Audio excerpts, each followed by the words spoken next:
Today on Virginia Legends podcast, I have Jeremy Haymore, who's written an excellent book on Giles football. It's called the Bandana Express. Giles is, I guess it's between Bluefield, West Virginia, and in Roanoke, Virginia. My grandmother's from Bluefield, so this is a book that hits close to my heart. Also, my dad is from Bedford, Virginia. But Jeremy, great book, great to meet you. Thanks for doing this. Glad to be here. Thank you. Yeah. Well, let me give you your background. You're a '97 graduate of Stanton River High School, which is close, not too far from Giles County.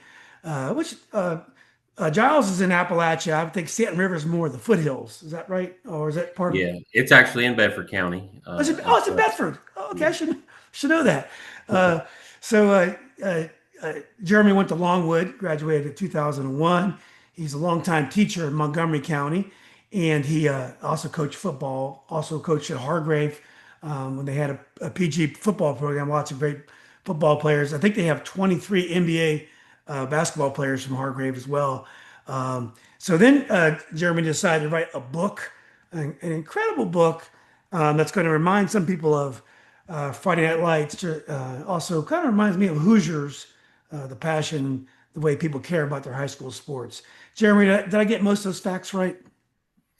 Yes, I guess I did teach in Montgomery County towards the early part of my career. I guess the latter part was either taught in Roanoke City for 5 years and then in Bedford County at Stanton River for the last 6 years. But yeah, I taught at several different places and got to experience. I always like to say I kind of got to experience a little bit of everything with high school sports because when I taught in Montgomery County at Eastmont, Eastern Montgomery, they had very small. So I mean, really the smallest of the small. Only a few hundred kids in the school, and then all the way up through teaching at Patrick Henry, which isn't as large as some of the schools up north, but it's still Division 5. So being able to really have an experience at all types of schools, including Hargrave, so kind of got a little varied experience there. Yeah. Well, Jeremy, I love high school sports, as you can tell by my Facebook groups, and you really get into the weeds of football, of Giles football. But not only that, you tell the story of all the schools that they play, the coaches. You do a great job of interweaving the history of all these different communities and schools. Why did you decide to write this book? Well, as we talked a little bit with my intro there, and before we even came on the air here, I didn't go to Giles. I didn't. I never worked there. I do have a connection. My dad went to Narrows, which is also in Giles County, but I didn't grow up there at all. He had moved to Bedford County before I was born, and so I'd always grown up there. But just as I got into teaching and coaching, well, really before that, I'd kind of been introduced to. He played football there, so he would always talk about playing at Narrows and the single wing offense that they ran. And Harry Ragsdale, who was a legendary coach, he didn't actually play for Harry. He played after he'd already retired, but he was still the principal of the school. And so anyway, that kind of planted a seed in my mind. And then when I got into teaching and coaching, I kind of took an interest in Giles's program because I really liked that their offense was something different and unique that people were doing, different than other people were doing. And, I just liked the way that they ran their program. And, I would go watch them in the playoffs. If our team didn't make the playoffs, I'd go up and follow them each week, wherever they might be. I did that for several years. And the flip side, the teaching part, I was an English teacher. So I kind of got that aspect of, storytelling and teaching students to write and things like that. So I had many years practice with that. And so I kind of combined the two. It was just, I thought at the time I was, I didn't feel like I had the clout to really write like an X's and O single wing book or anything like that. But I was like, this was a fascinating story that I'd heard about, and it still kind of was in my vein of like football stuff as well.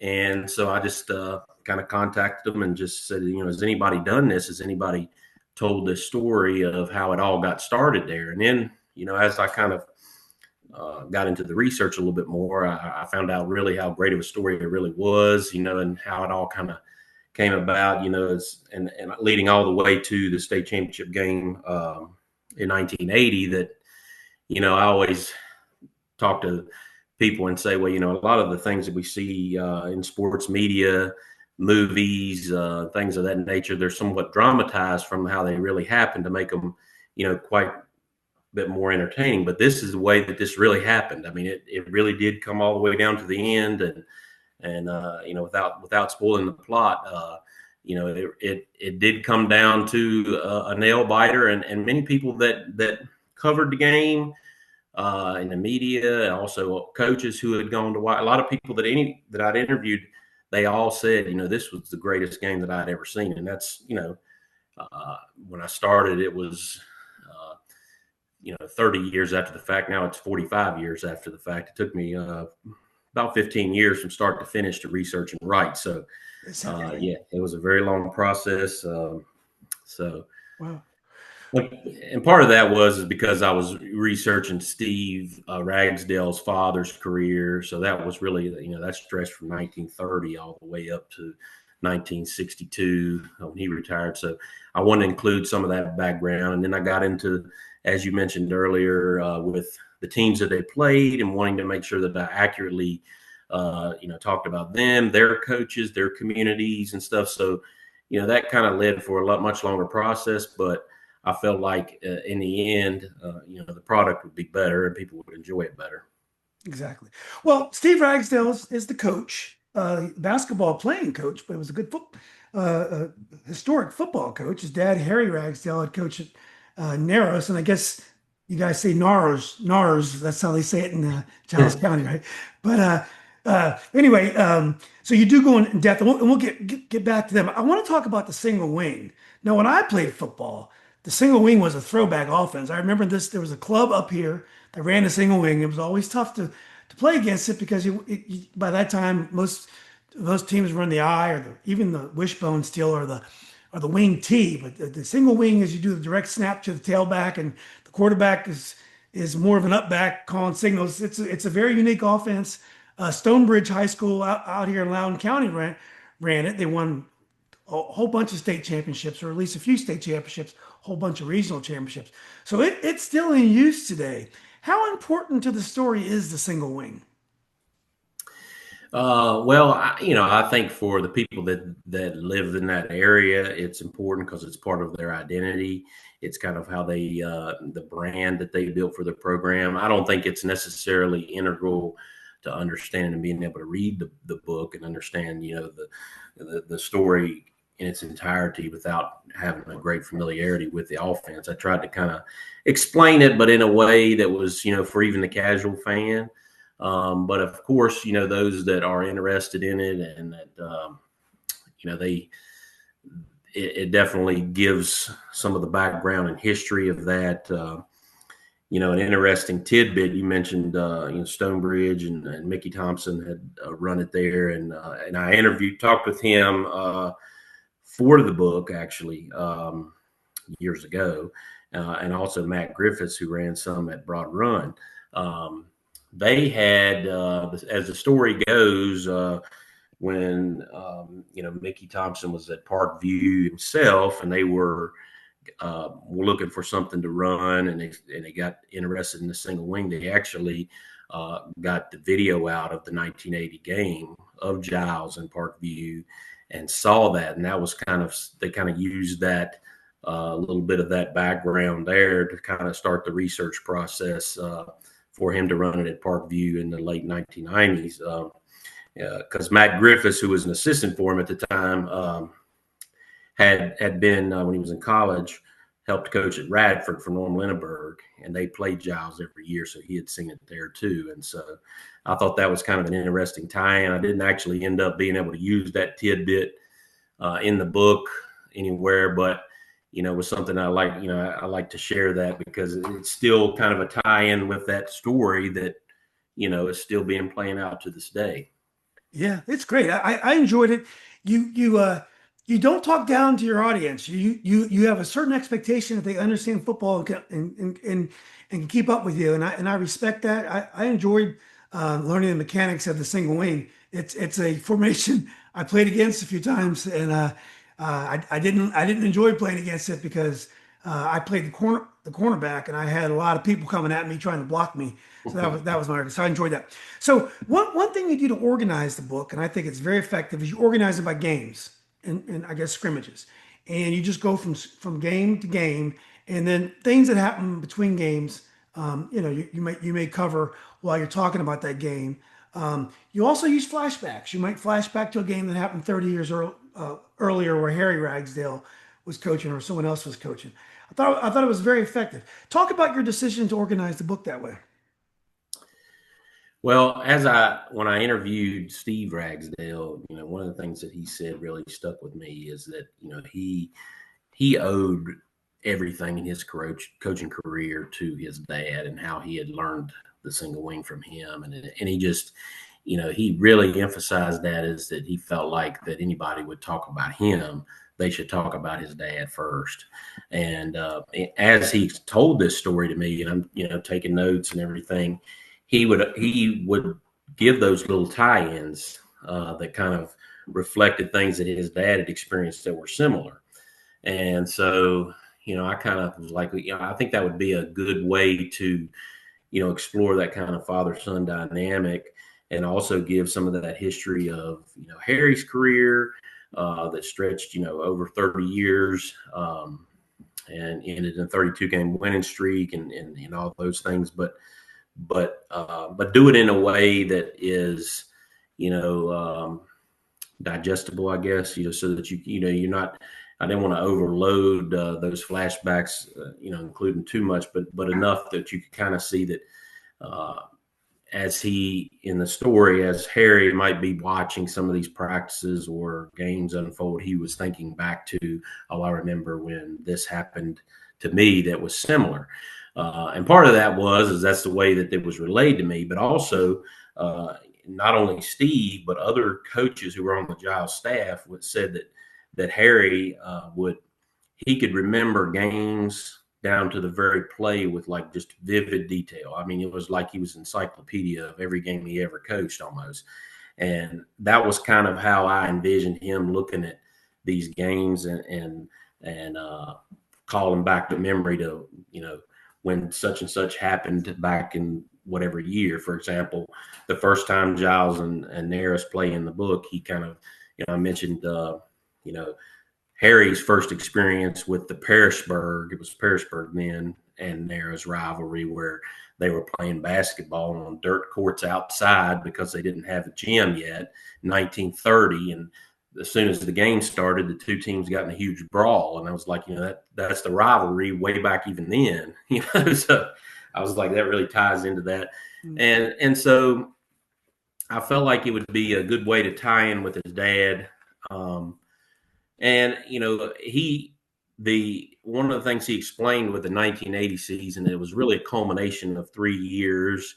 The whole bandana phenomenon that comes along with the title and everything, and it's really kind of their symbol and identity through that season. That actually originated in the '79 season and kind of carried over.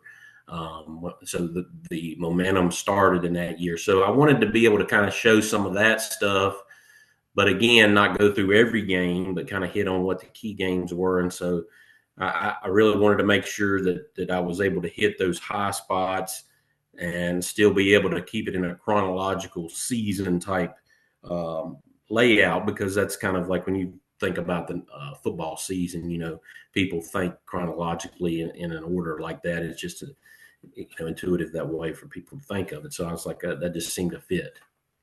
Yeah, I think it works extremely well. Well, also one thing about this book, what I would compare it to Friday Night Lights, and also to some degree Hoosiers, is you don't really get into the dysfunction of the families that much. I mean, you kind of hint at it some, and like I said, I'm halfway through, so maybe I'm not all the way there yet, but you tend to stick to the football more, and you know that's you could tell that some of the kids have some troubles at home, but I don't think you focus on it. Is that fair to say? Yeah, and some of them, that as they were telling me the stories, they were telling stories about when they were, 16, 17, 18 years old, kind of rebellious, and just some of the stuff they did in those time periods. And I wanted to include kind of that colorful character development of, them being just rebellious teens and doing stuff that teenagers do. But I also wanted to make sure that it was done in a way that really kind of presented everybody in the best possible light. So that it wasn't there was no aspect of trying to make anybody look bad or look foolish or anything like that. It was all part of, like, I even kind of say this, some of those things that maybe were a little unpolished about some of them were also some of their greatest traits, because that was what made them good football players, or that's what made them great leaders, is that they were willing to they weren't going to back down from a fight or what, and that was just kind of also what made them great leaders to rally around too. Yeah. Um, we'll talk a little bit about Leon King and how the Bandana Express began. So Leon always wore a bandana under his Leon now. was a star running back at Giles. Yes, he was their tailback who really started to come into prominence. In '78, he got moved up as a freshman late in the season from the JV team. So in '79, he's a sophomore, and now he's the main guy. I mean, as a sophomore, um, and Coach Ragsdale described him as 145 pounds, but he would fight to the death. In other words, he just had that warrior spirit. It wasn't about his physical size. It was just about his competitive fire that just made him so good. And so he wore a bandana starting that '79 season, and it was actually a blue bandana to start out with. And he got kind of the inspiration. I think he had worn some previous to that. He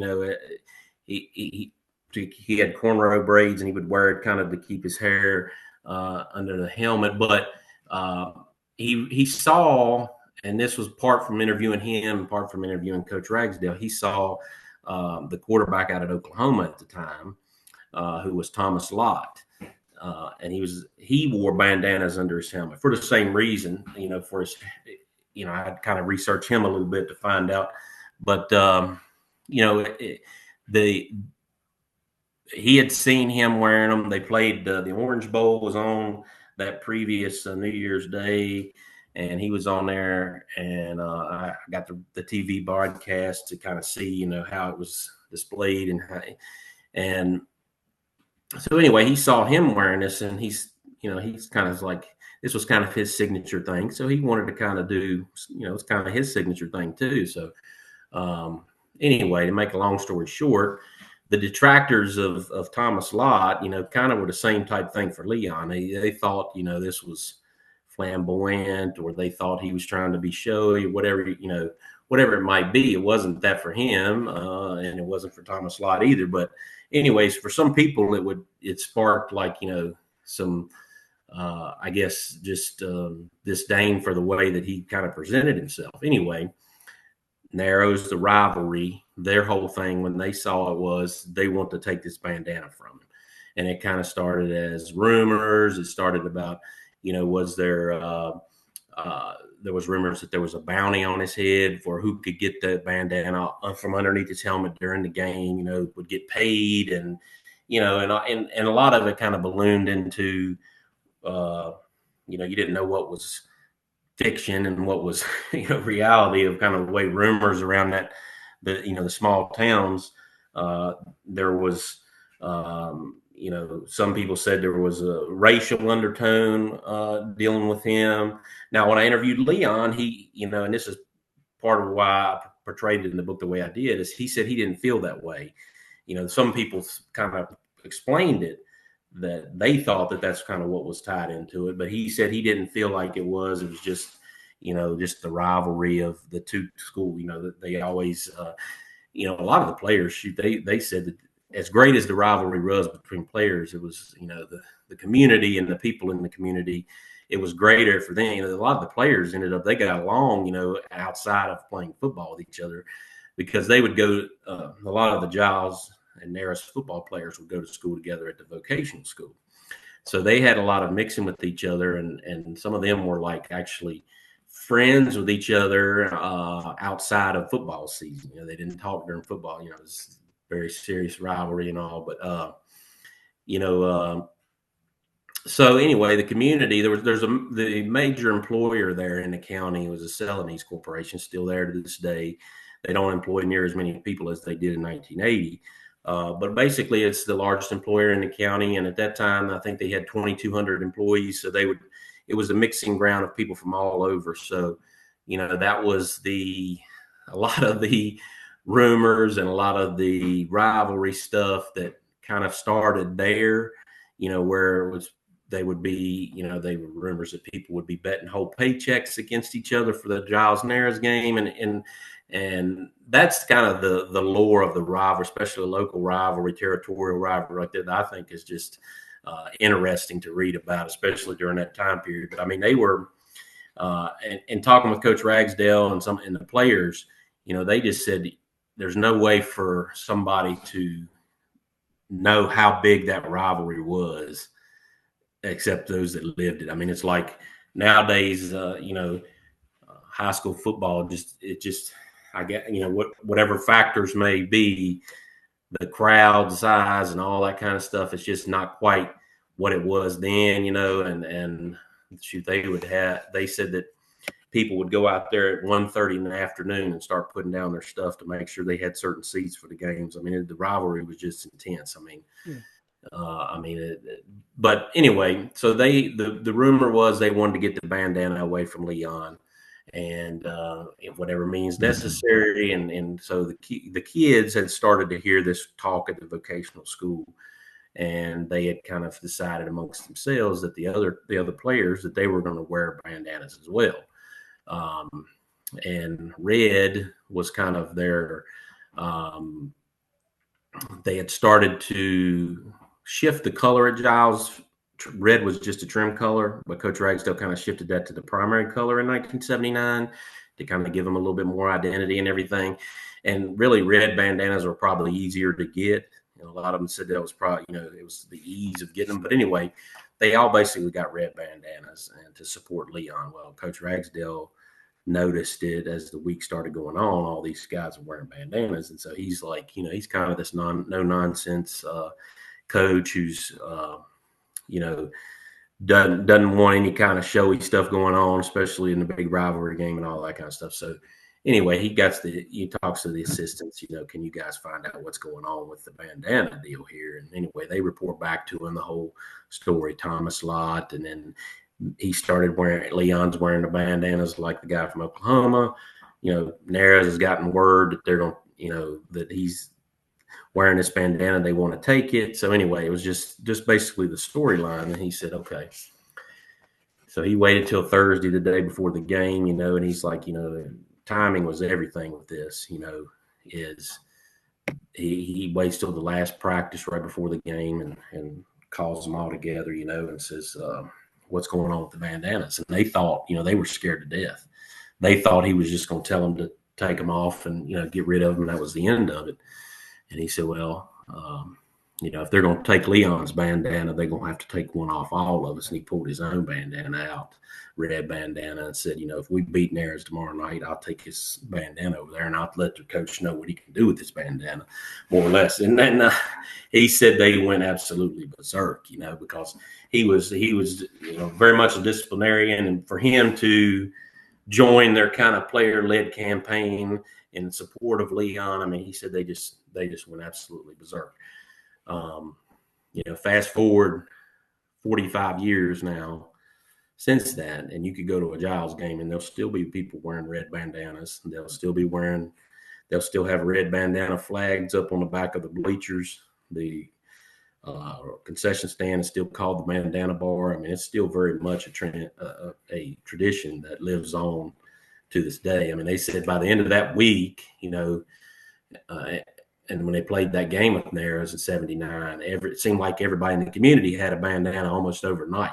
You know, and Narrows at that time was, they had won the district. That was this '79. They won it again, and that would have been the second year in a row. And so, they had hammered Giles pretty good, and for the first time, they felt like they could compete with Narrows. And he said, we didn't win the game, but we got we played them a lot tougher, and we played them tough enough that the kids felt like and the bandana was starting to catch on. And he said that was the spark. Was that game. Even though we lost the game, it was 28-13. We had played with them to some degree, where the year before they lost 48-0. The next year, of course, they beat Narrows and then went undefeated, won a state championship. But that bandana thing, I mean, it took off from there. I mean, he said that '79 and into the '80s season was just the most spirit he'd ever seen in all the years he coached. It was just phenomenal. And part of this is hidden on at the beginning of the book, that when he took over, it was like the community was just, and I've seen it myself with coaching. You coach somewhere that hadn't won very much, and it's always the attitude, well, we suck, we're going to lose anyway, or this or that. He said that he went in to sell program ads his first year as the head coach, and went into this drugstore in town and said, was trying to solicit an ad for the program or whatever. And the lady said, what does it matter if we buy an ad anyway? They're still going to lose. And it really hit him like a ton of bricks, and as he had to, being able to develop that winning tradition, he knew was the largest obstacle that he had starting out. But he said, one thing he said, behind all that kind of defeatist attitude, he knew there was a hunger there. And if they could get it started, that the people would just go crazy, because they had been so starved for a winner for so long there, that they would just, it would be like lighting a fire in that community. And that's what happened. Yeah, exactly right. Well, you mentioned Leon King and his older brother. I forgot his name. Was it Greg King? Um, what were the racial relations in Giles County? That was 15 years or so after the schools had integrated. You mentioned that when they went to another school in Appalachia, kind of more remote school, that they were afraid of some tension that was going to happen at the game. But what about in Giles County itself? Did most of the black families live in the same neighborhood? Were racial relations pretty good by late 70s? I know almost all of the black families did go to Giles as opposed to Narrows. I don't know that Narrows at that time had any black kids. And it was a long time before they ever did there. But why is that? Are most of the black families just closer to Giles? I think when they first integrated in 1964, Bluff City was the school that integrated in, and it was where it was where in the area where Giles High School is now. So I guess the proximity. One of the coaches, Coach Ragsdale's first year, was one of the first kids who had integrated over in 1964. I interviewed him. He was at the time I interviewed him, he was a pastor in Roanoke, but he was a longtime art teacher there. And he had told me a little bit. He said it was, in that time frame, it was very tense, from his point of view, in the mid '60s and everything. But there was some, I could tell, from interviewing, I think at the time the 1980 team had, I want to say 6 or 8 black kids on the team. And from talking with them and a couple that were on the '79 team, there was some, they felt like there was, that element was there. But it didn't overshadow. And that was, like I said, I wanted to make sure, I didn't want to try to make that into something that they didn't tell me about. You know what I mean? I wanted to portray it in the way that they really felt it was. So I kind of hinted at and alluded to there were some things there that were either on the outskirts or that rumors or whatever it was, but they didn't feel like that was directly coming from the Naris team, or they didn't feel like that was coming from anybody specific. So I wanted to kind of make sure that I didn't try to spin that into something more than what they told me as well. But they, there it was there. And going down to Grundy, I think was what you had alluded to. Was they remembered Coach Ragsdale. What he had told them there before they got down there, that they might hear some things like that, and just to not say anything back. And the way that they could handle it was the next play just knock the hell out of them, is the way the way he said it in the book. So, I did want to that to be inaccurate. In the way it was portrayed to me too. So those aspects are in there, but I try not to make that overshadow the overall story. Just because when I interviewed them, they didn't portray that to me. If that had been something more that they would have talked about, then I would have tried to portray it as accurately as they told me about it. Yeah, it seemed like that would have added to the rivalry between Narrows and Giles, but you didn't get any indication of that. But common sense wise, you would think, and maybe there was a little Yeah. racial tinge with the bandana, even though Leon didn't focus on it. But that would Yeah. seem to add to the I drama. would say that there had to be. I mean, it was and that was the way some of it had hurt. Some of the players that mentioned that, I was like, well, where does that kind of well, that was just the rumor. That's just the way so obviously that part of it was there from circling. It was definitely that was the way people viewed that when it happened. And because when I asked Leon that, that was what I expected to hear, but he was like, I didn't feel that. I didn't want to, and maybe that was just the way he viewed it or the way he wanted to portray it to me. But that I wanted to make sure again that I was telling it from his point of view as accurately as I could. Yeah.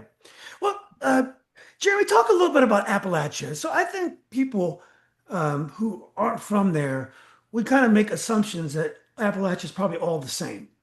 And one thing about reading the book, it's clear Giles is close to industry.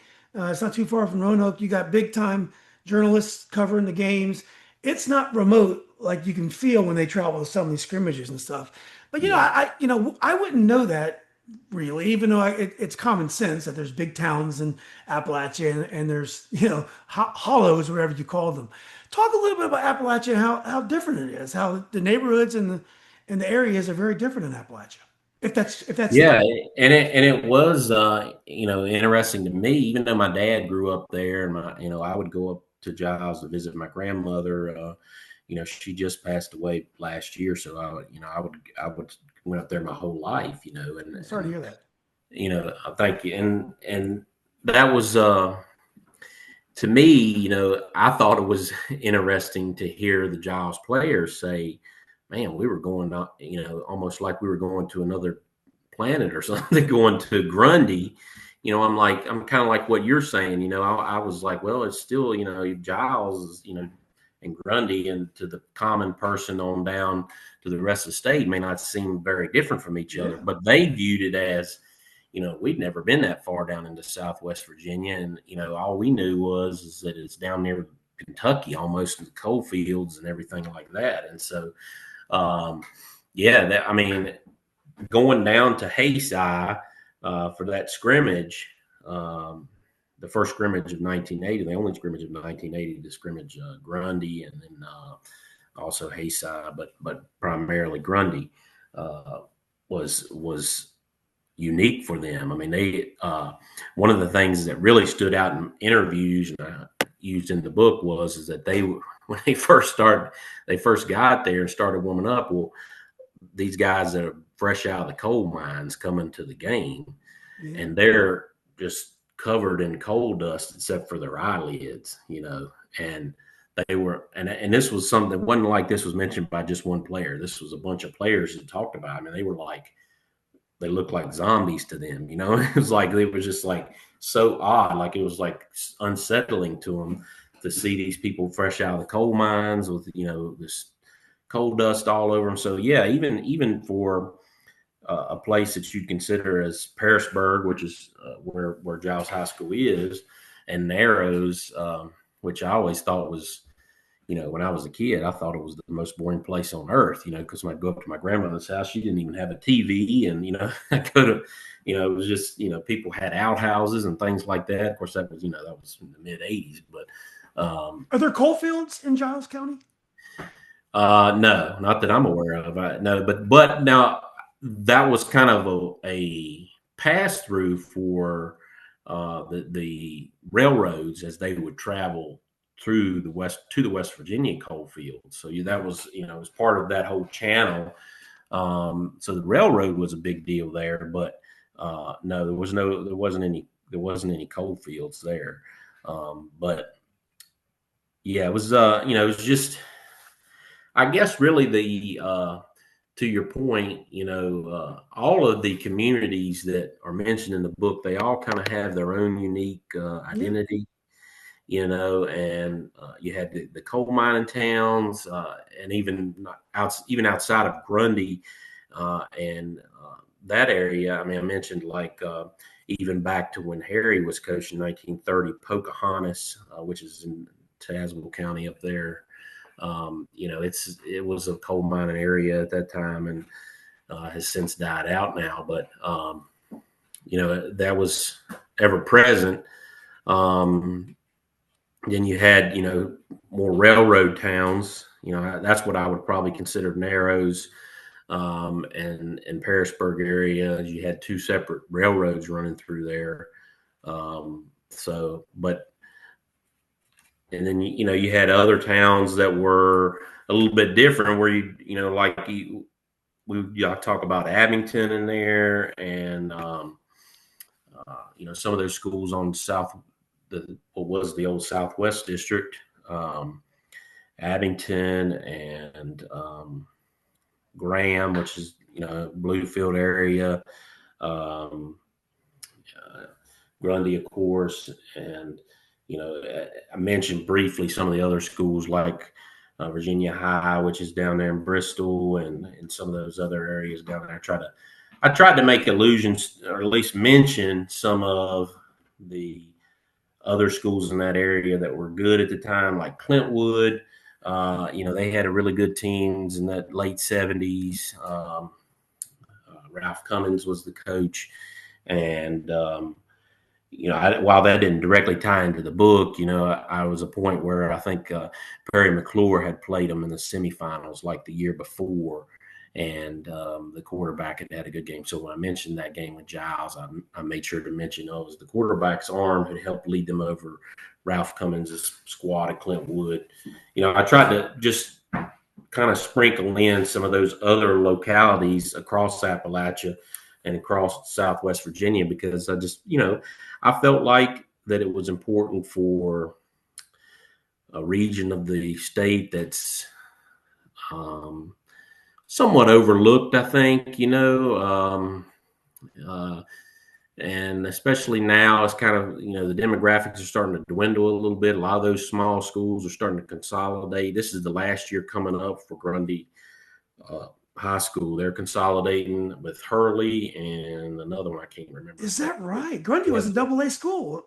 Yeah, they're consolidating next year. They're building a school now down there, and so I just thought it was important to really kind of show the different communities across that part of the state. And that was part of the reason it took so long, is because I tried to not only research those areas and go to their local newspapers and all that kind of stuff, but also try to interview the coach if he was still alive, or some of the players, at least somebody from those schools. So when I did Grundy, for example, I was able to interview Larry Bradley, who was the head coach, and he's still living. His son Brad is the head coach at Heritage in Lynchburg. And so he's won over 200 games himself. He was just a little kid at that time, and I was able to interview a couple of their players, and the same with basically all of the schools. Most of the coaches, I was able to interview. A few of them had passed away, and a few of them have since passed away since I interviewed them. But I felt like I was able to get enough of a picture of each community. Now, they play they played Jefferson Forest in the semifinals, which is another Bedford County school. That's where I live at in Forest, and the that was a very different. Them going to Giles was very much the same way you were talking about Giles going to Grunt. I Yeah. mean, they left the day that they played them. Jefferson Forest is in Central Virginia. The day that they played them, they left here and went to Giles, and it was at least 20 degrees colder by the time they got there. Mm. From where it was in Central Virginia. Yeah. So that, and they felt like that kind of that same way, that they were just out. They were out in the wilderness almost, because they mentioned that they had looked up, and there's Angel's Rest, which is the mountaintop right there, which you can see from the Giles High School field, and it's frozen over on the top, and the wind's blowing like 40 miles an hour, and it's 20 degrees outside, and so it was just the same description, but from their point of view when they went to Giles. But I think what overall, I mean, to your point, I wanted to make sure that I kind of portrayed all those little communities, accurately, because I wanted it to kind of be not, obviously it's about Giles primarily, but it's really about Southwest Virginia as a whole in terms of the football that's been played there. And, Phil Robbins, for example, was at Christiansburg at the time. And he went on to coach at Powell Valley for years and years, coach Thomas Jones and Julius Jones and those guys. And he was just starting out his career.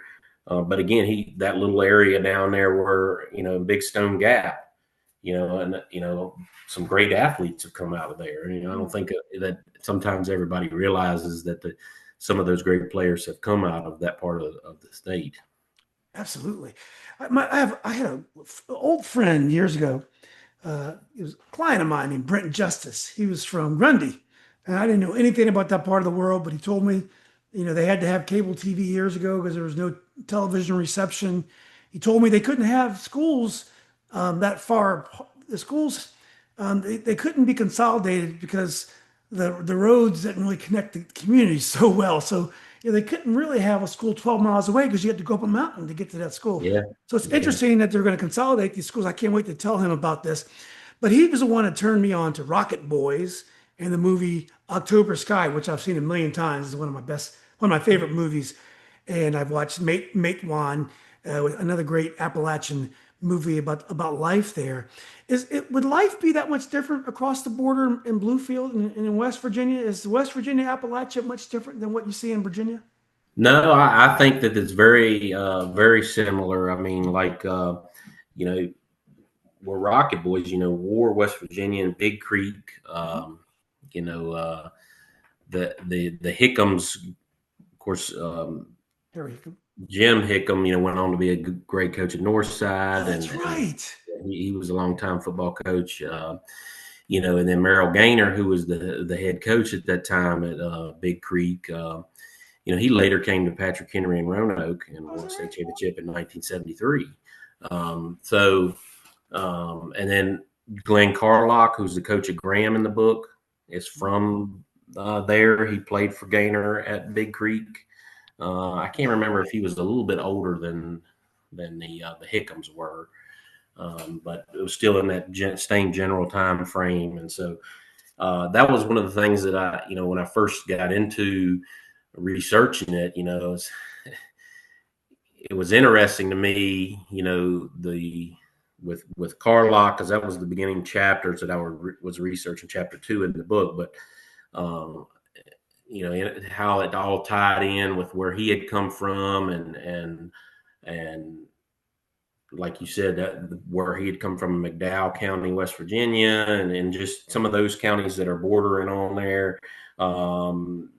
Princeton, West Virginia, although this wasn't really mentioned in the book, but when I researched some of that, which is right over the border in West Virginia as well, they had some tie-ins more back when Harry was coaching than Steve, so I didn't quite make the book the final cut, but I would say there was a lot of, especially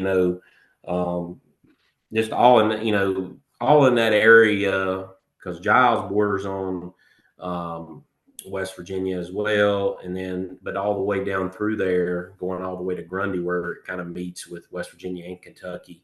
There's a lot of similarities, I think, through there, and that whole area is fascinating to me, and just how there's just so many, I think, misconceptions about a lot of that area, and just that goes on a lot past that time period in my book, but just as far as even all the way up to recently, I mean, I just think it's a fascinating look at society and the area. But no, I think that, and I even mentioned a little bit when I was doing. I don't know if I mentioned it. I may have mentioned it when I was talking about the Pocahontas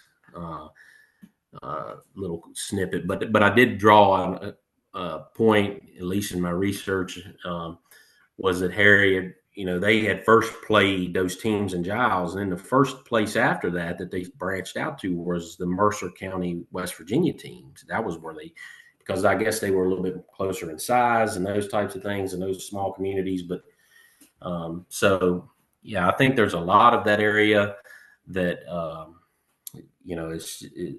it will resonate with that area of West Virginia as well. I still, even now, I help. I'm kind of a consultant, I guess you would call it, for a team in West Virginia, Bridgeport, West Virginia, that won the AAA state championship this year.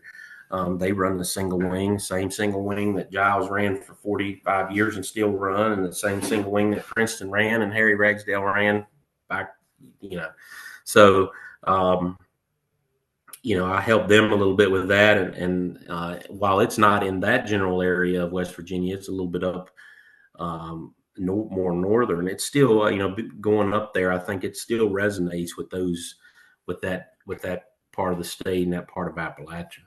Yeah. Well, Jeremy, remember the Titans took place 1971, and my high school, Robinson, was in that district. It wasn't open yet, but I knew a lot of the characters in that book. I've interviewed that team, and Hoosiers took place in farm country, Indiana in the 50s. What was the last picture show? It was Texas football, so it was Friday Lights. You could have written this book. Football and high school sports were so big back then. And Appalachia is fascinating. I love it. But you probably could write a good football book about any area about that time, because that's how important high school sports and football was. Do you agree with that?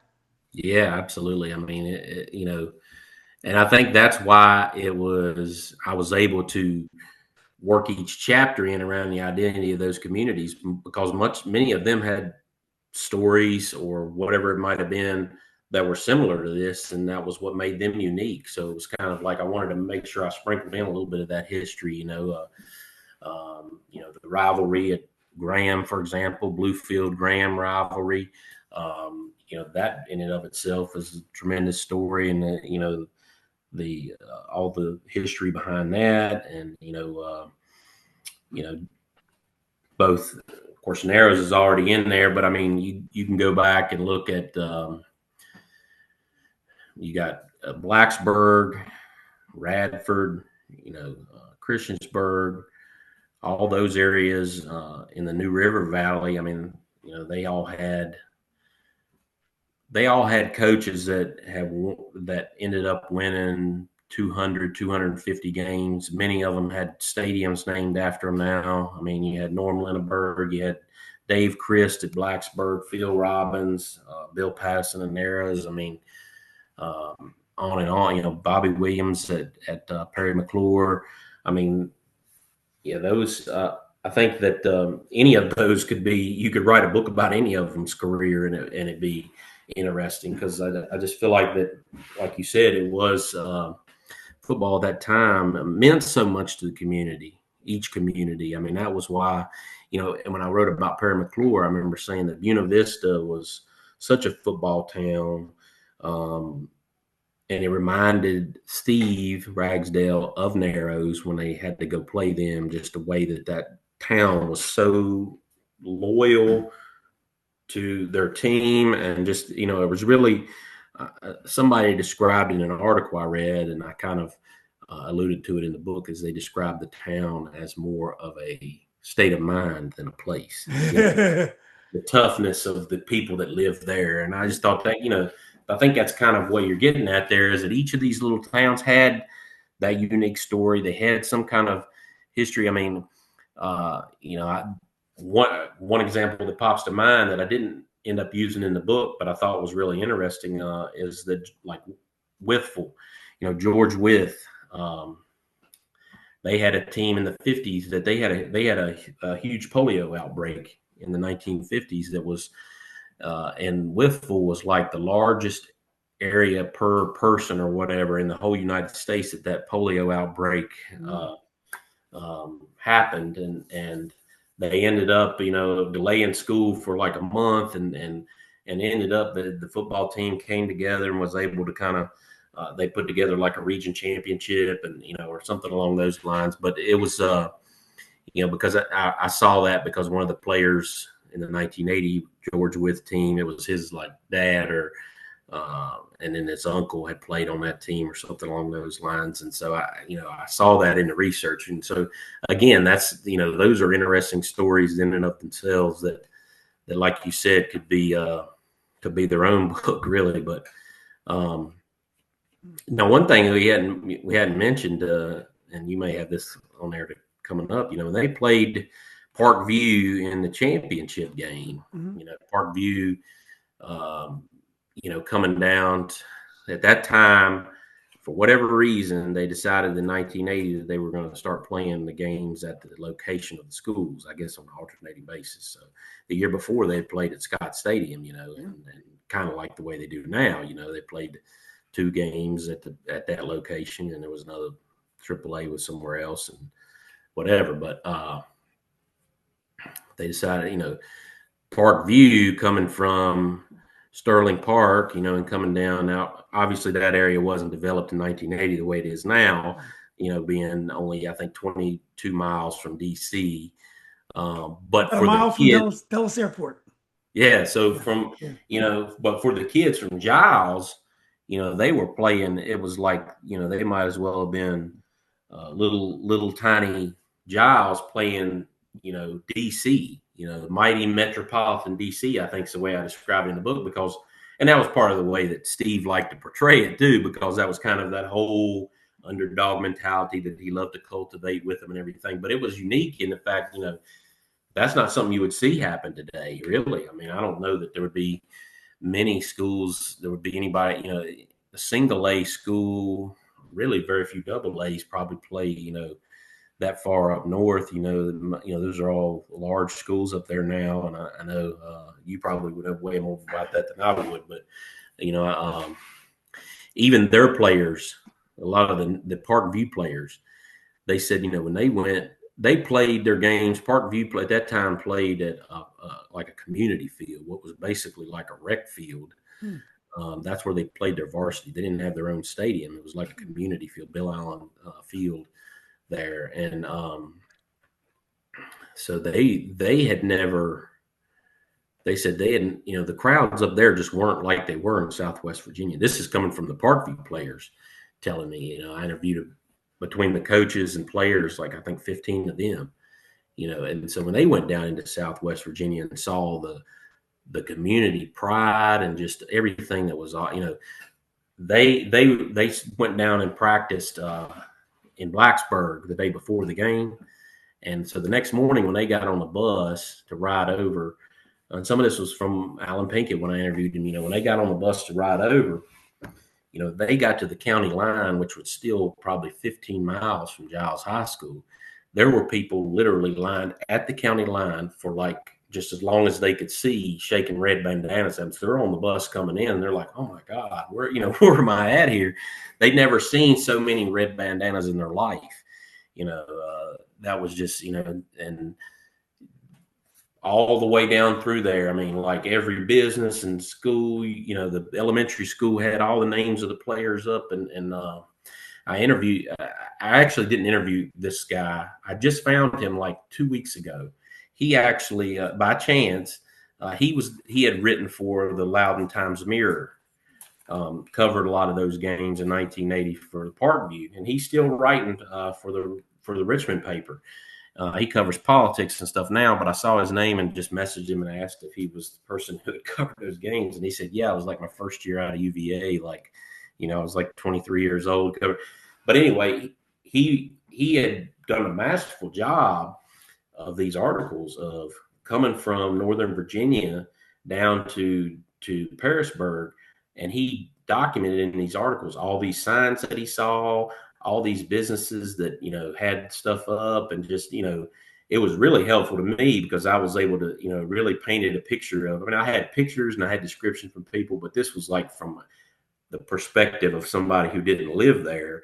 I just thought that was kind of unique, and I think that's kind of plays into right exactly what you're talking about. Of even at that time from Northern Virginia coming down to Parisburg, it was like they were just couldn't believe how I guess fervent.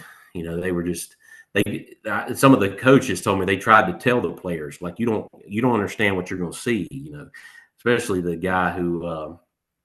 There was one of the young coaches then. He coached for a long time with Mickey Thompson and them, named Pat Elliott. He said that he had to go scout him the week before, so he went back and kind of tried to tell them what was going on. And they tried all week. He said to tell them like, y'all don't realize what kind of environment you're going into. I mean, you're going to see a crowd that's 10,000 people, and you're used to playing in much smaller crowds because of just, I guess, just there was the schools and the way it was laid out. I don't know, or the difference in just the culture of high school sports at that point. But and that was the same thing that the Part B players told me too. Just they had never seen anything like it. What's the name of that reporter again from Loudon? Michael Martz. Okay. Also, we'll get back to the Parkview game. But could you have written a book about modern football now? Because I mean, the passion is no longer the same scale it was then. But like, if you went to a Riverheads or Graham or Strasburg, one of these small towns where they have a football powerhouse, do you think you can make an interesting book today, or do you think? Oh yeah, absolutely. Oh, you think so? Yeah, I mean, I think it's not as widespread like you're saying as it was, but I think it's still alive. I think there's still places that it's so important. You mentioned Strasburg. My first cousin actually is the head coach there. Oh, is that right? Okay. Yeah, and my brother lives there as well. He was the head coach at Millbrook in Winchester, and just stepped down, and he's going to be an assistant at Strasburg this year. So at Strasburg, I got a kind of an inside eye. But their community, I mean, just in their rivalry with like Central Woodstock, and it's still there. It's not the magnitude it was then, and but it's still there, I think, and especially as you get into those smaller schools and stuff. I know that there's going to be, it's a kind of a bittersweet. We're talking about consolidation, with some of those schools down there that It's terrible. are in their last year and everything, and just all those different identities. But, Giles at that time, they were a consolidated high school in 1961, and they had a lot of little small schools that fed into them. And that's part of the story, is that when he first took over, there was still a lot of those kind of factions from those different areas. Yeah. And that was one of the things that the principal, when I interviewed him and a couple of the assistants, that they really hit on was that, up until 1980, a lot of people still referred to the player as, oh, this was a Parisburg boy, or this was a Pembroke boy, or this was an Eggleston boy, referring to where they would have went pre-consolidation. You do that in your book but you do it for neighborhoods. You'll call a guy Parisburg, and you do that. Yeah, and so I do that so that later in the book, when towards the end, they said that team brought them up, was the first time they were referred to as Giles boys. Yeah. That they were before 1980, it was those different areas, but that team brought them together. And I think over time that happens with some of the consolidated schools, I think, and you just, that's part of the story. But I know you mentioned Graham and Riverheads. Riverheads obviously got a great tradition, and I think that there's still some I do think like it was interesting the way coaches were able to portray information prior to the internet, or and that was when I talked about the chapter called Traveling Salesman. That was one of the things, they always had a guy that would always kind of show up, and he had heard something from that town. Yeah, Just happened to be there that day. Well, yeah, that's a little harder to pull off now, yeah. with things like the way it is. But you could still do it. And I remember when I was coaching at Stanton River, in 2016, 2017, a time frame. We had somebody had posted something on Virginia Preps about our player Grayson Overstreet, who's the leading rusher all time in the state of Virginia now. Broke that record in 2017, but he somebody had said something on one of the message boards about how he was an average player and blah blah blah and everything, and then I think there was some conjecture of whether that may or may not have been posted by somebody Exactly. on the staff, to try to get him fired up. It's the So, oldest. That's the oldest trick in the book to get your players yeah, you riled just up. got to get a little more creative now than you used to have to. Yeah, there's a story. I interviewed a coach, and he, this coach, and Mickey was talking about this coach. Oh yeah, Mickey was. I interviewed Mickey a few times, Coach Thompson a few times, and he was talking about another one of our great coaches, Danny Meyer, who used to coach at Orange down in near Charlottesville, but he ended up winning the state championship at West Potomac. He was just a phenomenal coach. He was the principal at Robinson later on. But he would go into the locker room and write stuff on the board like the other coach had written it. So when the team came in, he's like, you see what this, always, Yeah. it's the oldest trick in the book. I think one of the problems we have with high school sports now is with the six classifications. I love when you talked about the district. Was it New River District or whatever it was called? There was so much stability. You knew who you had to face year in, year out. All the teams were local. You knew who was good. There was stability. Nowadays, there's six classifications. You may not even play anyone in the playoffs nearby. They might be, 100 miles away. I mean, they just ruined all the traditions by having so many classifications. But I don't want to get you started on that because that's a whole. We could talk about that on another podcast. Let's talk about Steve Ragsdale. As I mentioned earlier, Coach Ragsdale, his dad was Coach Harry, had incredible success. And it was great how you kind of went to the New Deal era of Giles County all the way up until I enjoyed reading all that, the progression in the society. And I guess some people would call it progression. I certainly did. But anyway, he was a basketball player. But back then, something I didn't know, a lot of times at these schools, the head basketball coach was the head football coach. And so Coach Steve Ragsdale was the basketball coach first and became the football coach. But he really had the kids a lot of contact in practice, which is kind of when I read that, I was a football player. I didn't like hearing that. I wanted to have contact on Friday night. I didn't Yeah. want to get beat up all week long. But Right. but anyway, his methods worked, and he was an unbelievable coach. Talk a little bit about Coach Ragsdale. Well, obviously, that was the initial thing that attracted me to Giles, other than just the single wing, which was his pride and joy. But that I remember as a young coach just going to clinics where he spoke at. I think one was at Virginia Tech. They had they still had like a spring coaches clinic and stuff, and he spoke there, and he was the only coach in there that did not use a microphone, and everybody in there was glued to him, and it was like they didn't blink for a straight hour. I mean, he could command a group of men like anybody I'd ever seen. I mean, just and I just thought that was phenomenal. Um, and I always noticed that he was always at coaching clinics. When I was a young coach, I would go to the VHSCA clinic down in Hampton, and Coach Smith, right? yeah, and they had it. That was where they had the state clinic down there, and he would be there, and I was always like, man, he's won X number of state championships, and he's still in here taking notes just as vigorously as he can write. I mean, but that always just it was kind of endearing because I'm thinking, even though he's won, he knows what he's going to be doing. He's still humble enough that he's still trying to learn. I mean, I just thought that was kind of the way a lot of people described him. But he was very. You mentioned practice. It was very, very physical practices all the way through. He coached 30 years himself. He won 255 games, won 3 state championships, and got to the finals in 2 others. And I feel like, he coached that way until the day he retired in 2007. And that was just, and Jeff Williams took over for him and coached. He just retired after this past year, and they run practice the exact same way that they did in Coach Ray. It was just, that is their tradition.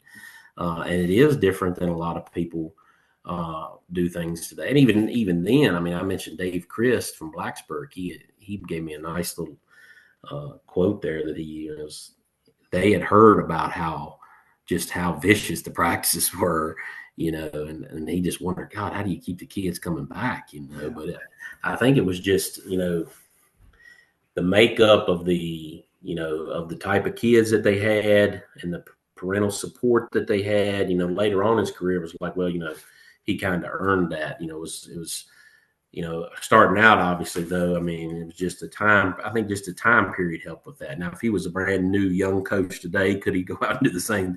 It wouldn't carry over the same way. But,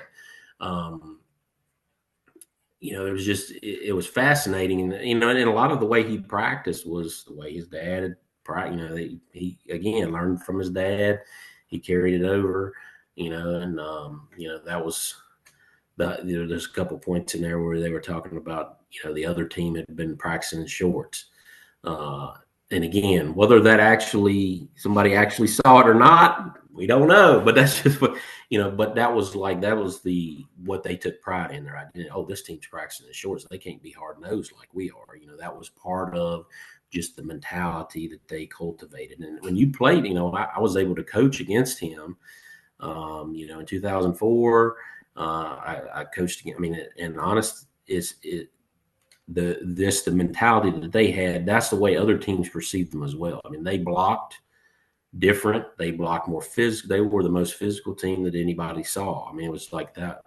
It was just, that was one of the things that Shane Beamer, when he gave me a couple of pull quotes to use for the book, and one of the ones I didn't use, I used one in there in the front part of the book, but one I didn't use is that he mentioned, whenever, because he played at Blacksburg, growing up, he said whenever they played them, he knew, man, I better buckle my chin strap a little bit tighter, put a little more air in that helmet, because that was going to be the most physical game that they played all years when they played Giles. And that was just kind of their MO. And I think that's,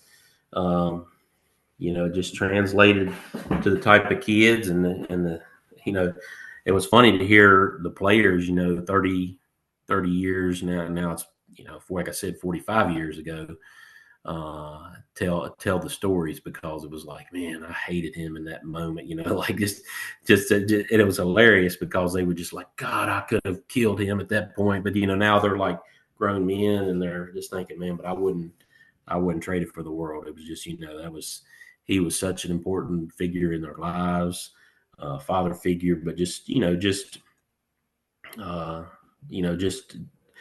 they wanted to please him. They wanted to make him proud. And that was another theme that kind of comes through in the book, is they're wanting to make him proud. He's wanting to make his dad proud as he's watching.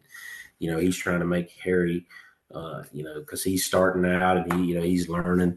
And a lot of the assistants were like, when his dad would tell him something, he'd kind of be like, I don't know, he kind of wanted to do it his own way. And then a couple of days later, they'd notice he'd come back around to what his dad had said, and he kind of just, that always just took root, as what his dad, and so that was kind of a consistent theme of that kind of that father figure and making them proud and that type of thing. And I think it just, the culture of that area was a little bit different. But like I said, they still practice a lot of that same way. I mean, I think from talking to the players like that were in the mid 90s and later on, I think he did mellow out quite a bit, but they still did one-on-ones. They still hit the sled. They still use to this day the same sled that I describe in that book. They've refurbished it. They've had it welded. They fixed it. It's the same sled that they used in 1980 that they still use to this very day at Giles High School. Yeah, that's So, good. I Yeah, mean, that's tradition, you know, and that's one of the best quotes I had from him was, and it's in there, is you can't buy tradition. no, You know, tradition is something that it's got to happen organically. I mean, it's stuff that whether it's the players that bring it about or something happens like the bandana. I mean, tradition is what makes high school football or high school sports in general so special. You know, like you said, all these different communities that you could write a book about their respective traditions because everybody's got their own. I mean, Radford had lots of traditions, you know, blacks, whatever it might be, and those that you know that's what makes it so special, I think. And you can't buy that. You can you can't go out. You can go. A lot of coaches and now they want to get new uniforms when they become the first. You know, they come in and they get the head job. All right, I want to have new uniforms that kind of make it different than what it was before. This and that. You know, that's all well and good, but there's got to be something organically that takes root. You know, that you can't buy it with a $5 bill or whatever. You know, whatever it is. You know, you just can't. You can't. You might foster the environment, but it's got to be something that takes root with the players and something that and I just think that's if you've got tradition, that's just to me that's one of the greatest things about high school sports is those long time traditions. well, the one thing he did was incredible. He had success as an eighth grade football coach, and they began to know that he had some talent. Giles hadn't won a lot in football over the years, and Narrows was definitely the powerhouse. He became the varsity coach. He did some interesting things. He really made the football apparel kind of exclusive and different, and he wanted to attract athletes to the football program. So he was recruiting inside the building, which really spoke to me because that's something that coaches have to do today because if they don't get the kids out there, they're losing the private schools or whatever. He did a lot of smart things, and as you're reading the book, you can feel the Giles program building. The team's getting better every year. The kids are getting older, and you knew the 1980 year by the time you're starting to read it that you knew. I mean, obviously this is history, so it's not like it's a secret, but you knew it was going to be a special year. Did you write about that year last, or did you write about it first? How did you handle writing about that year? And you must have really enjoyed being able to write about that immortal season. Yeah, I think. Well, I kind of approached it the way the way we had mentioned earlier, where chronologically, I think it was important for me to understand where they started at before I could see where they got to. Um, you know, the uh, the first 2 years, and just the way he started out. I mean, you mentioned the apparel and the shirts. You know, it was like he wanted those shirts that said Spartan football. You could not go get those somewhere. I love that. You could not. In fact, they were not allowed to sell. He said 1 year after, I think, the '93 state championship that they won, he said the principal or somebody had bought some shirts that said Spartan football on them, and they were going to give them away or something like that. And he said, "No, you're not going to do that, because the only way you get a Spartan T-shirt that says Spartan football on it is to earn it with the blood, sweat, and tears. You can't buy that." And that was just, he protected that. The only way you gonna get that was uh, to earn it, and that was just varsity too. You couldn't even get it on as a JV player. I mean, that was like those shirts were. That was kind of how it was, the social status. You conveyed that specialness. That was what he did to kind of set them apart, starting out with, and like I said, that stayed the tradition all the way through. Uh, you know, I'm sure probably now, it's probably still being done that way. But that was something, like early on that you mentioned a lot of the things. He did have to kind of take a step back and learn about a different way to approach the kids, because he had grown up watching his dad's teams. Well, his dad had been the coach there for 30 years. The last 3 years, they went undefeated, 32 game winning streak. That was when Steve was like 9, 10, 11 years old. So that was, he didn't remember much prior to that. So he really kind of saw it in the idyllic standpoint, like then the kids just, and it was never a matter of whether or not they were going to get kids out. It was whether or not they were going to have enough jerseys and uniforms to fit them all in. But with Giles, it was a much different case, being a kind of a perennial loser. And, he mentioned starting out, he started to have some success, but the kids, when they got to varsity, they just stopped playing, or they didn't want to play anymore. They played in JV, but They discovered girls. They discovered girls by then.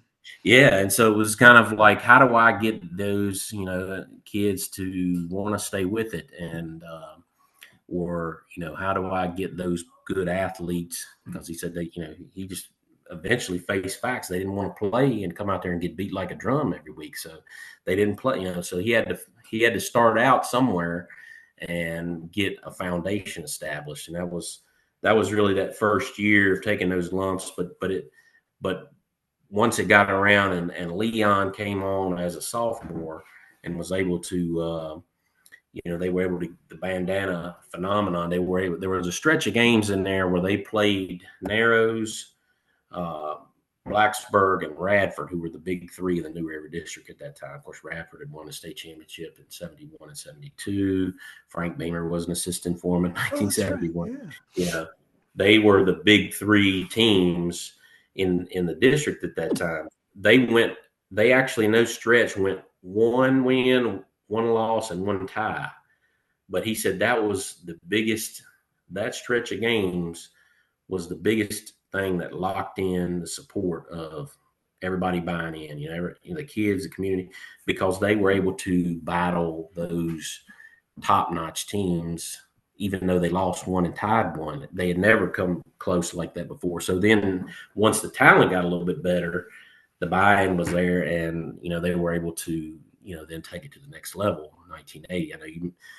So for me writing it, I wanted to me, it was important to get the important points from 78 and 79 that played into that down first before moving on to the 1980 season, because really that was where the groundwork was laid.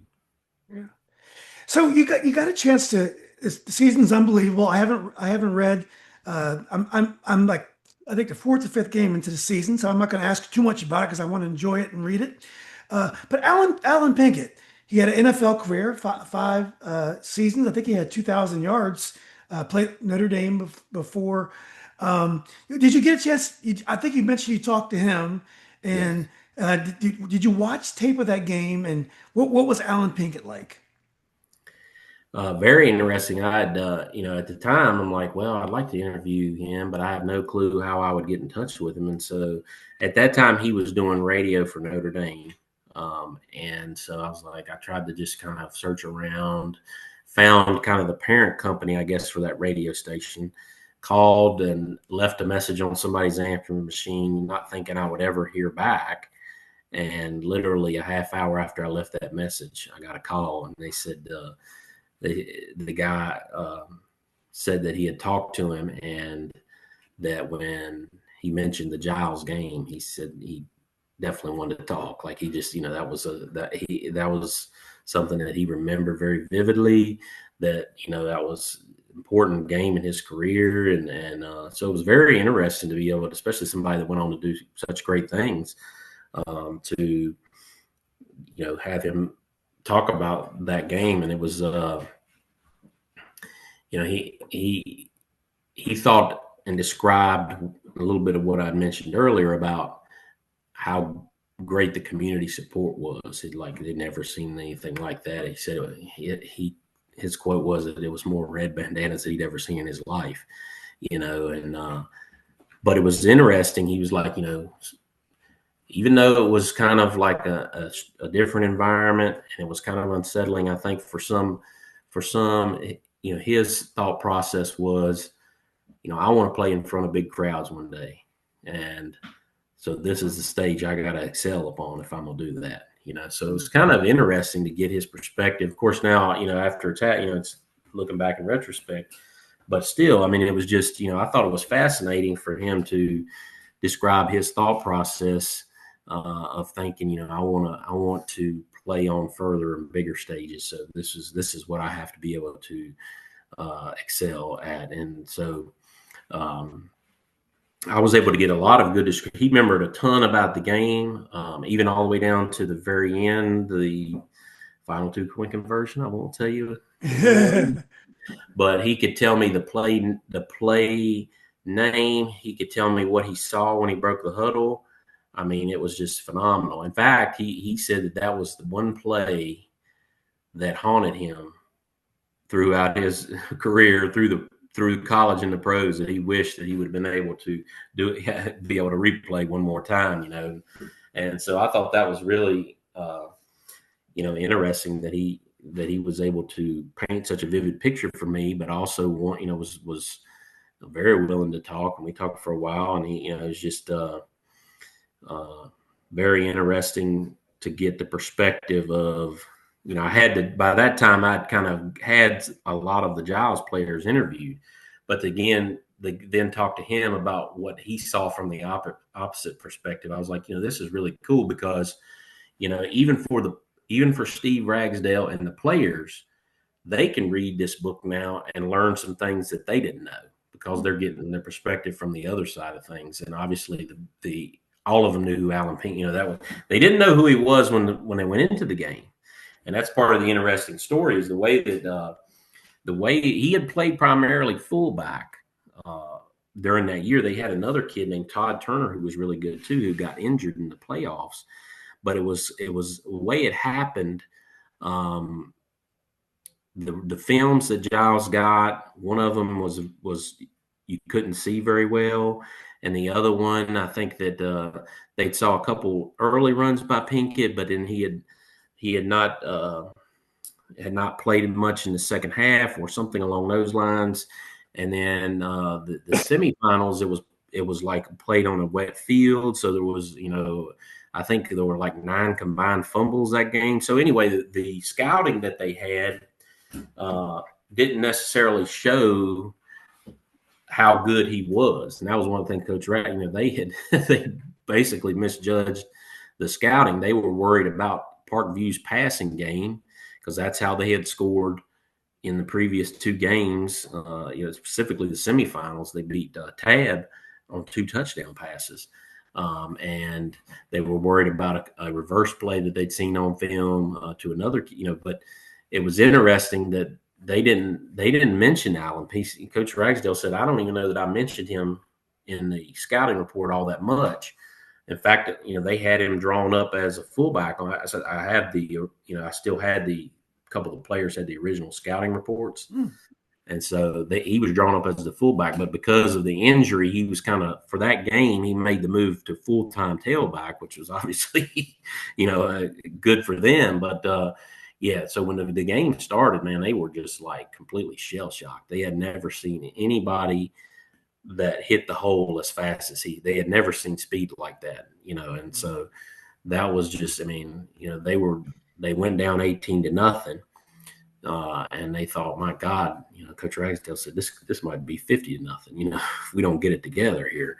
So, Allen Pinkett scored all 32 points for him, which was a record. I think it's been broken, but it's been not too long ago as far as in the playoffs, a playoff record for scoring points in that. So, but yeah, it was that whole dynamic of him coming into the game, and then what he did is how. They had not allowed a 100-yard rusher all year going into the state championship game. I think he had that in the first quarter. It was like they were just, they'd never seen anything like the speed.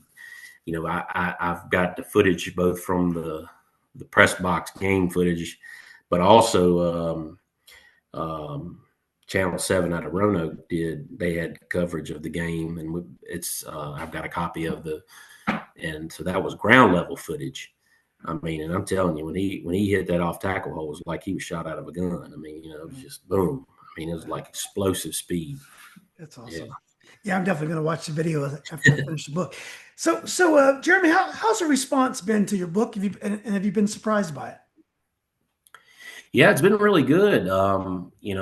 Pre-sales were really good. I know my publisher, when I talked to him, felt like it would, have been very strong. And of course, that's people that nobody's read the book. They're just, either have the topic, or they, people I've kind of been able to talk to or whatever. But still fairly strong numbers. But since then, since it's come out, I've had a lot of people that have reached out to me, that have read the book and just given me great feedback on it. They've loved it. It's taken them back. I think one of the things that we hadn't mentioned much, but that I think also kind of helps bring it an interesting dynamic is, I tried to sprinkle in a little bit of that 1980s nostalgia Yeah. and some of the, Music and pop culture stuff, yeah, music and some of those things that kind of, that kind of strike a chord with people, that it kind of takes them back. So a lot of them are, just like I was,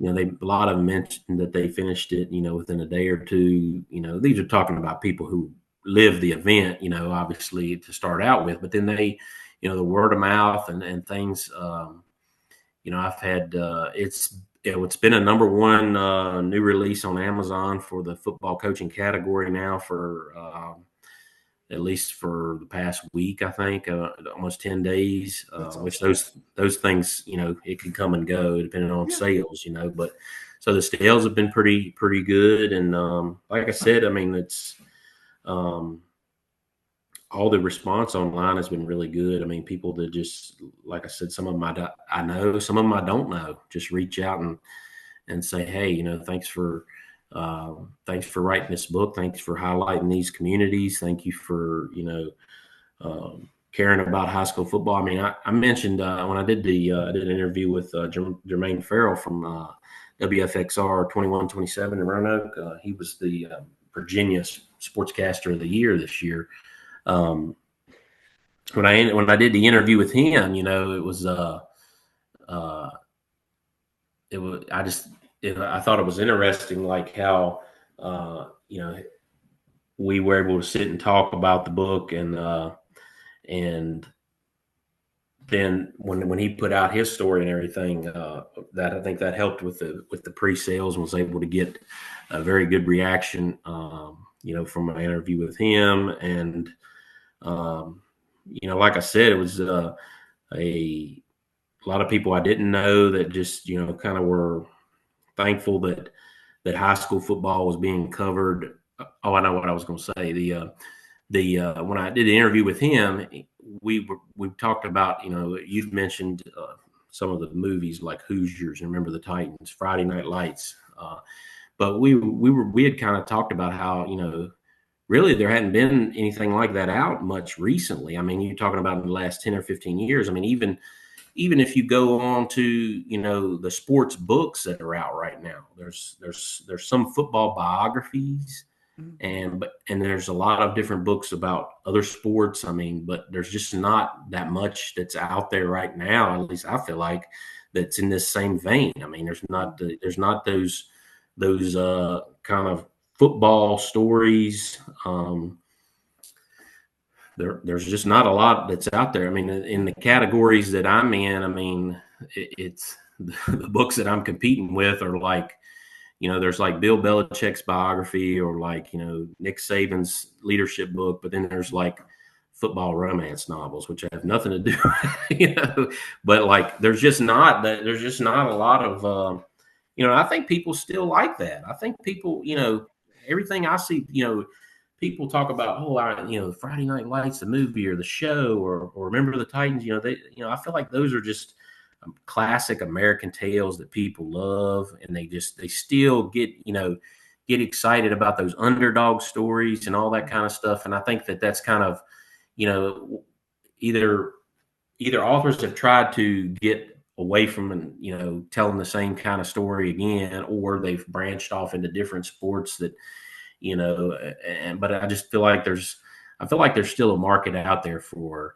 this kind of story. I mean, not just regionally, not just in Virginia, but I mean, I feel like that this story could resonate with people, who love high school sports all over the country. And it's just, I feel like there's not a ton of these types of books out there really right now. And unlike Remember the Titans, I don't believe that was a book. I think that was just a screenplay. But the last picture show and Friday Night Lights, this is a real football book. Those books are about Friday Night Lights does capture Texas the way you capture Appalachia. And it does do that. But those books are more than football. They're more character studies.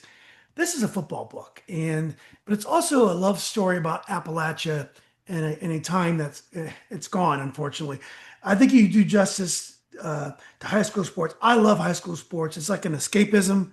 All the bad things I see going on in the world. I can go to a football game on the sidelines with my camera and just get lost in it. I feel the same way when I read your book in 2 or 3 days. And I'm a busy guy. I was through it in a heartbeat, and I love it. I can't wait to get back to it. It's an amazing book. Who would play Steve Raglan in the movie?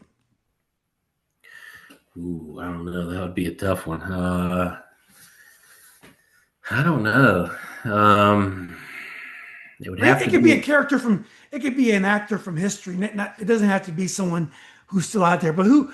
Because I've never heard him interviewed, so and you do a great job drawing a picture of him. But who would be a good person to play him, even if not now, but Really, before? I never really thought about that, but I would think somebody like a Daniel Day Lewis would be really good because Oh, interesting. he fits that kind of profile of like the tall, kind of thin, and he's really good about playing different roles. He could probably pull off the Southern drawl that Coach Ragsdale has and bring that to life. But yeah, I think he would. I don't know if he, obviously he might be too old now, but I mean, Yeah. earlier in his acting days. But yeah, somebody like that I think would bring him to life because it really was, and he is. If you just talk to him today on the street, I mean, it he really is a larger than life kind of person. I mean, and I think all of those good coaches through the years are always like that. They always are able to capture, whether it's through the way they communicate or just the charisma that they have. There's something special about those guys, the great Yeah. coaches throughout time. But yeah, Yeah, I find it amazing. Guys like Coach Ragsdale. There's a lot of people that we read about spend their life building companies and making trillions. This guy spends his life pouring into his community and giving us joy on Friday nights. I just think it's great. Last question, Jeremy. This has been wonderful. Thanks for your time. Um, you know, a lot of times when you're writing a book, you write a book and you're trying to make money on it, but the key is the next book because like you write this great book and now you're this big star, then you get this big bonus to write the next book.